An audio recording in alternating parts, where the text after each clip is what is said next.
Despite the hype about virtual reality as a game changer, VR has been slow to catch on with consumers. So at the Game Developers Conference, you'll find some odd experiments, like super furry neon cat heads, in which you become the world's greatest cat DJ. I think thinking outside of the box with an alternate control like this gives people a different experience. So they get to experience something in a way that they've never tried it before. Until now, VR has mostly been a cord-tethered experience, or one that requires external computing power.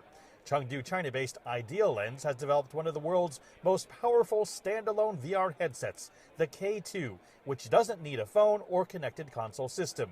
Founder Song Haitao shows us their latest prototype that views in the highest resolution available, 8K, more than 3 times that of a standard VR headset and twice the field of vision. Song's been working with virtual reality for 17 years and says the field is on the verge of huge advancements. In 2 years later, according to our progress and to some others, the progress in this area, the light field VR, the prototype will come to us, and that would be totally different because that VR is the real VR. People will see things very real, in real matter. They cannot distinguish the fake or not. It's virtual or the reality. Until now, in order to get your limbs into the virtual world, chiefly your hands, holding tracking tools has been necessary. Many technologists say the future of VR also depends upon being hands-free.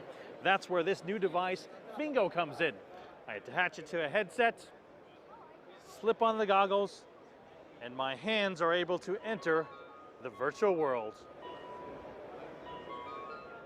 San Jose, California-based U-Sense, founded by 2 Chinese developers, created a technology that utilizes a camera to recognize all the individual bones inside the hand and then relays that information to the application.